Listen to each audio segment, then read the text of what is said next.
Good evening, Young Kings. Time for your more motivation. Still down at Fort Leavenworth, going through the Battalion Commander's pre-command course. Started the second week this week, and I figured I'd jump on, just kind of do a reflection over the first week of what I experienced, and then get into some other things regarding the self-discovery. It is February 1st. Happy Black History Month. But it's not limited to a month. It's going to go on. So I was kind of tempted to change my theme, but I think I want to stay with this self-discovery. So we're not in a rush. We're not going to be limited to a month to celebrate Blackness and the proud heritage that we have had. So I'm not going to let the calendar rush me along. So we'll stay on the battle of self-discovery, and it's under the umbrella of restoring Operation Restore the Lion King. But this course, there's no way you can tell me like this course has not been preordained for me to go through at this time and season of my life. Like the richness of the information being presented is it's amazing. The parallel of the stuff that I was studying prior to getting here, and then at the same time, what they're presenting in this course it's been amazingly how the two are coinciding and how everything is starting to align. Like, it talks about in Romans that all things work out for the good for them that love the Lord and called up according to his purpose. It didn't say all things will be good and feel good and remain good during the duration from completion through conception. It says it will work out for the good. And I can say that I kind of seen glimpses of that this weekend. It's been amazing. We'll get into some of the stuff. But I was reflecting in class as I was going through class, and in classes here it's been amazing. Like everyone's like intellectually curious. They're like attentive, and they're here feeding off the information being presented, and they're adding value to experiences and stuff they had in life. So it's kind of like that parallel peer learning going on as well, in addition to the facilitator up there. But it's been several generals that came in and spoke to us, and we'll get into that. But I realized that as I was reflecting about being here, it's like, they tell us in this course, like, we're the top 10% of the 1% who join. Like, it's less than 1% of the American population that join the military. And of that 1%, we're the top 10% of that. So it's like, you should be proud of that. And it wasn't something to boost your ego or to make you feel like you're better than the next person, but it was more about empowering and teaching and developing people to become better. But I realized, like, in these classes, it's like every decision I made in my life has brought me to this place. Good or bad, all of them have brought me here. And I would say there's been more good than bad. But the same with each of the other commanders. And there's commanders across the spectrum. Some of them are pilots, some of them are special forces, rangers, infantry, cav, logistics, all across them. And they're all here going through this course. So it feels good to be in that environment. And what I got from that is like everybody's path was different, but I belong here. And, it's not like I belong here like it's an arrogant statement. It's like I'm not better than anyone, but no one's better than me either. It's like I'm not out of place.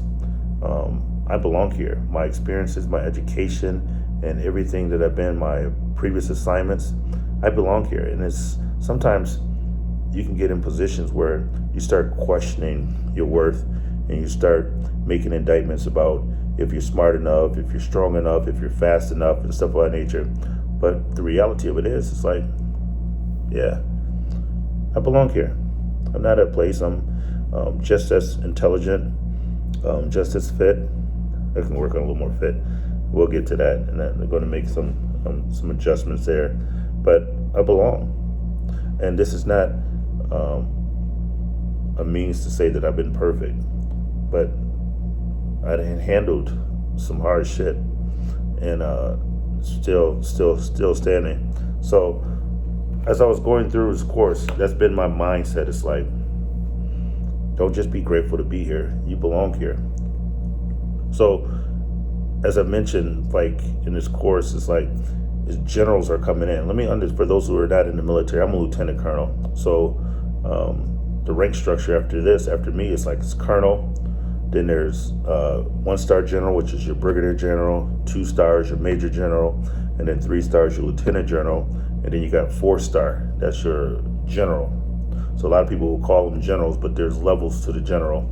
And the generals that come in this course has been the 4-star generals, and they've been flying in from DC to speak to the class. And there's been an overwhelmingly theme behind each one of them. And I've been taking notes and listening to their life lessons about when they were commanders and how they navigated and do this various different things. So I'm just going to read some of those notes, and you can draw some of the central theme. I'm not sure if they coordinated this because they came on different days and different stuff and spoke about different things, but some point in their brief, they brought up a central thing, and that was bad stuff does happen. So the first one was the Chief of Staff for the Army, General Conville, and he mentioned, he's like, bad stuff will happen. He says, how you handle things when they go wrong will determine what type of leader you are. 4-star general just came in, just dropping jewels. Then the next day was General Funk over Tradoc. Came in, another 4-star general. It says you need to be self-aware enough to know when you need to improve. And that's what we've been talking about. That self-awareness, the ability to self-regulate and understand when you need to grow. General Daly came in after that, and he spoke about resiliency and being able to bounce back. And he says, setbacks are a down payment for your future success. Say that again. He says, setbacks are a down payment for your future success. Then had General Dingle, a melanated 4-star general. And it says, life will still happen during your command. Cherish your families and work on your work-life balance. And he also gave us a book to read talking about the person you mean to be, how to recognize biases you have in your judgment. So definitely gonna go check that book out. And then Lieutenant Colonel Jensen came in and he spoke and said bad stuff will happen, and you need to exercise personal accountability, collective responsibility, and then engage leadership. So these are like at the top generals over here, and it's talking about how to overcome hardships. And I realized like there is no easy road to success. It's built with adversity. It's built with persevering and overcoming obstacles that are in your way. And the thing, and I wanted to bring that up because it's like, as a melanated king myself, some people will try to use your shortcomings as a means to disqualify you. Like, you messed up in this area. You shouldn't, you shouldn't be allowed over there. You shouldn't be here. They'll try to use it to sabotage you or to put a glass ceiling over you. Like, you can only go this high. But the reality of it is like, you got to understand, like, bad stuff happened to everyone. And you just don't need to disqualify yourself. You need to learn, you need to grow, and you need to become better as a result of that. When something happens bad to you, you can either get better or you can get bitter. And if you get bitter, then you're going to be woe is me and this and that. But if you get better, then you're going to learn from your mistakes and the hardship, and you're going to be able to be better the next time. So those were some of the things that I was gleaming from the course. Is like, man, things hasn't all went my way and things haven't always been perfect, but man, I'm where I'm supposed to be when I'm supposed to be there, and I'm still growing. I'm available to become better. I'm making myself available to even improve beyond this. And I will say this, like, talk about self-awareness and being able to identify who you are and being authentic to that. It allows you to be true to yourself and your values. When you start compromising what you want in life and you start settling, then you setting yourself up for compromised values. So I had to learn that the hard way. It's like, you got to understand, like, being authentic and true to yourself is essential for you to be able to maintain your values and your standards, and not surrender that, and not taking an easy road out and compromising that. So don't give nobody a discount on you. Make them pay the full price. Like, Bentleys don't go on sale. You don't see commercial for Bugattis and stuff like that. They're not on, this is the best sell ever. You pay the price for it. So, but when it comes to Fords and Chevys and all these other things, they got these President's Day sales, they got these 4th of July sales on these things, and those cars are still expensive. Don't get me wrong on that, but they have to market it in a way to grab your attention. See, that Bentley or that Rolls Royce, they don't have to put it on sale because its value is established already in the quality of the products it was used to build it. So you got to realize the quality of the products was used to build you. Now, you were built with the hands of the master craftsman himself. He fashioned you after himself. So don't give nobody a sale or a discount on you. They got to pay the full price. And I'm not saying pay the price of you being arrogant and this and that, but I says no. There's some things that you can't compromise. And I'm learning that the hard way. It's like, there's no more compromising in me. Like, there's no more discounts. There's no more hookups. Family and friends discount.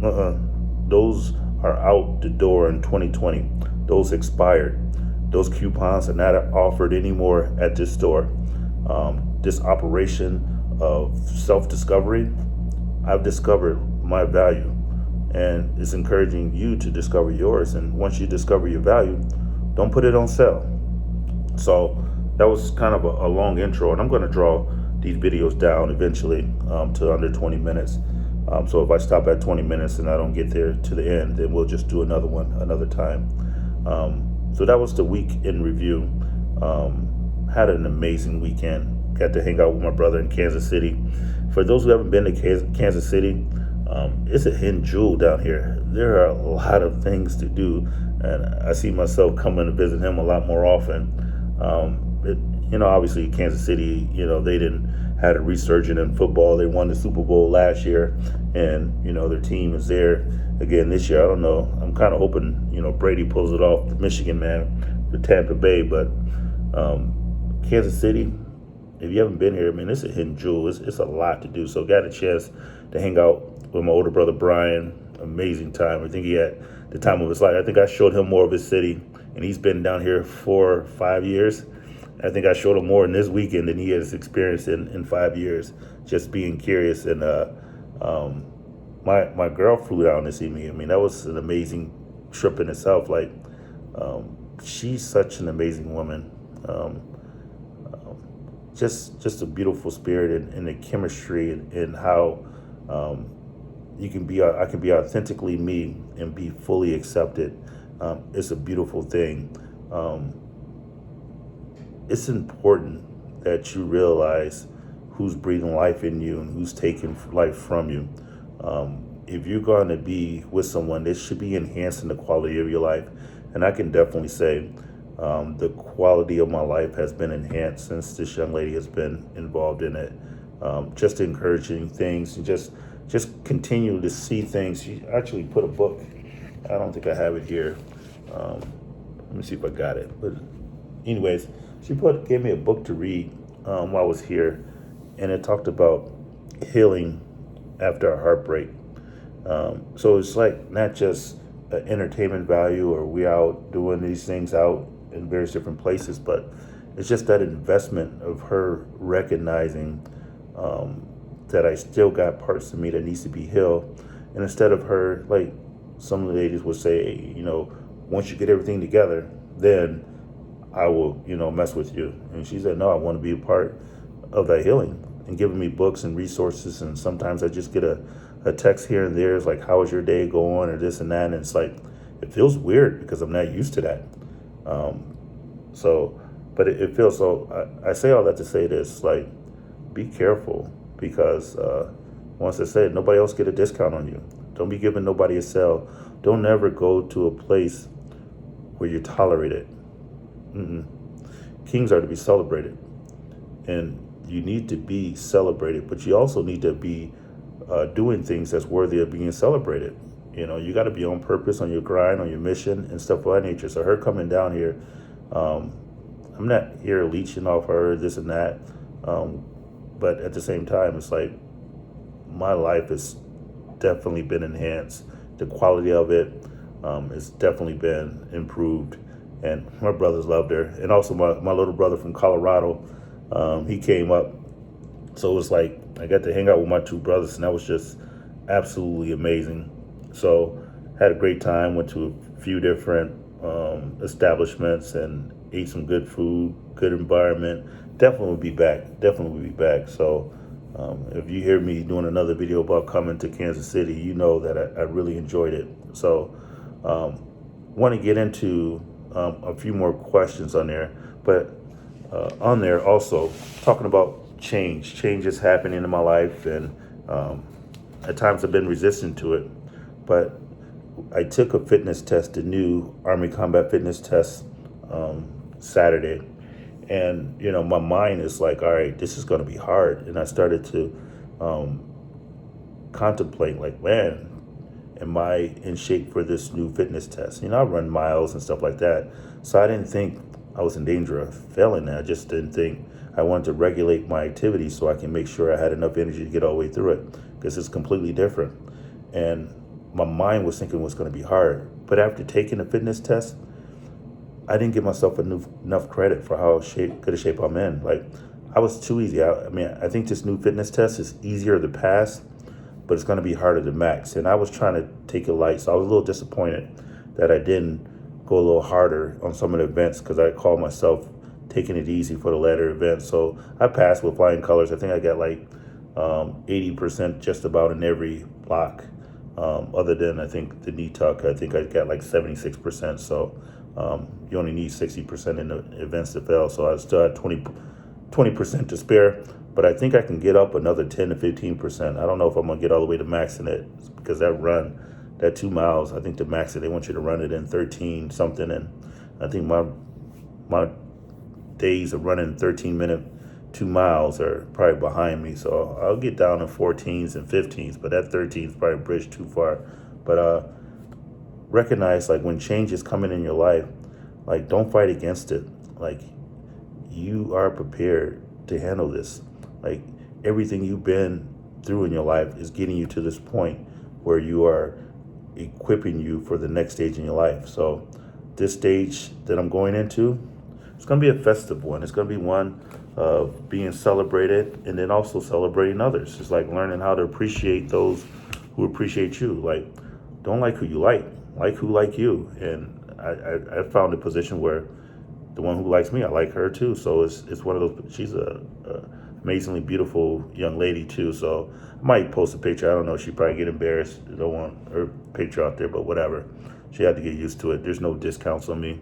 But anyways, when we talk about self-regulating, self-care, and understanding who you are, and the first questions were about assessing yourself. Now this is about assessing your career and where you are. So some of the questions are about your job, your employment, and your feelings about that. So being truly authentic about what you do for a living. Like, I've been in the soldier for 26 years now. And I am going to eventually make that transition. I do want to think, and I think it's attainable for me to get full bird colonel within the next 3 to 5 years. So I definitely want to stay to try to do that, and then try to get out if my health holds up. I had a few surgeries on my hip and my knee, so we'll see how those things hold up. But anyways, the career is like, what are the positives about my job? Like, what do you like about the work you do? Do you enjoy it? Do you just do it because you have to do it? And it's talked about that, only about 5 to 7% of the population are actually doing jobs they want to do. The rest of them are doing jobs they have to do. They feel like they're stuck. They got to pay this bill. They got to be doing that. So find out what is the positive about your job. And if it's purely financial and there's nothing else rewarding about it, then you probably need to start finding, like, how to connect it to your passion. And you may not be able to quit your job and do things of that nature, but you got to invest in yourself to put yourself in line with what you were created here to do. And then the next question is like, what about my job create stress. Like, is your job stressful? Is it hard? Do you know, are you competent in your job? Do you need some additional skills and training on that? What is stressing you about that job? So figure that out. And I just crossed over 20 minutes. We'll go to 25. So I'll start cutting it down in 5-minute increments. So it was used to be in 30, so we'll cut down to 25 and then we'll continue to refine. What is my biggest accomplishment at work? You know, and how did you feel about it? Like, are you operating in a sphere? Like, there's a saying that says 50% of all lawyers graduate at the bottom of their class. Of course, it's only 100%, so 50% got to be at the bottom. But guess what they call the bottom 50%? They call them lawyers. So I would rather you be in the bottom 50% of lawyer, tapping out at your highest potential, than for you to be in the top 50% of being a janitor. And there's nothing wrong with being a janitor or anything of that nature. It's not an indictment on that profession. But if that's your career ambition and that's where you tapped out on, then definitely do that. But don't hold yourself back so you can accelerate at a lower level versus going to a higher level and then really struggle and have to mature and grow. So what is your biggest accomplishment at work? Are you the bottom half? Like, are you the ones that when layoffs happen, you're going to be the first one called in to the room because they're going to get rid of dead weight? You don't ever want to be in that bottom half of work ethic when it's stuff you can control. Competence, you may not have control over initially, but eventually you will. And that's by investing in some reading and getting, being able to learn from your peers. And that's the other thing we're learning here in this course. It's like, don't compete against others. Compete against the standard. Because you need others, you need to build others, and you may need to reach out to them and ask them for a helping hand or some advice on how they're doing something that they're exceeding at. So you don't want to have a competition where you got to put yourself on an island like it's me against the world. No, this thing called leadership is about building teams, and sometimes that learning doesn't just come from an institutional domain. It may come from that peer-to-peer where you need to reach out to someone. So networking is definitely important. So if you haven't accomplished anything at work, I challenge you to start committing to your work a little harder. And if it's something you can't commit to, then you need to find something you can. What is preventing you from giving your all? Like, really start investing in you. And if you choose to be an entrepreneur, you got to understand, like, that's a hard job in itself. And you're going to have to work some longer hours for less pay and stuff of that nature. But it will be rewarding. You get to control your schedule and you get to do all those things. But figure it out what it is that you can give your all to, and then give your all to it. Do I feel fulfilled at work? Like, because you're going to spend a large portion of your life at work.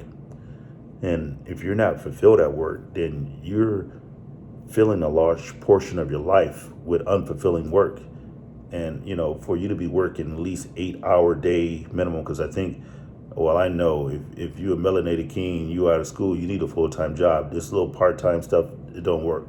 You need full-time work. So you're at least going to be investing a minimum of 40 hours a week in there. And then you take into account that you got to sleep some, that's probably, 3/4 of your time that's going to be either sleeping or at work. So you got to be doing something that's fulfilling.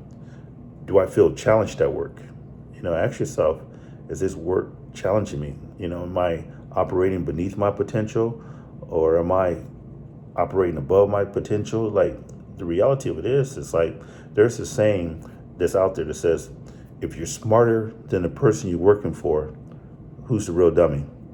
So either that person that you say you're smarter than, either they overachieved and they accomplished something that you weren't able to, or you underachieve. But either way, if you're smarter than the person you're working for, who's the real dummy? So I'm going to stop right there because we're coming up on 25 minutes and I want to be intentional about cutting these videos down to 25 minutes and then to 20 minutes. But think about that. Don't let your failures fail you. Like, learn from them, grow from them. Like, your failures will fail you if you get into a situation where you repeat it. Your failure should make you better. Like, bad stuff will happen, but how you respond to it will determine what type of leader you are. And then that self-awareness. You need to be self-aware enough to know that you need to improve. Be well, young kings.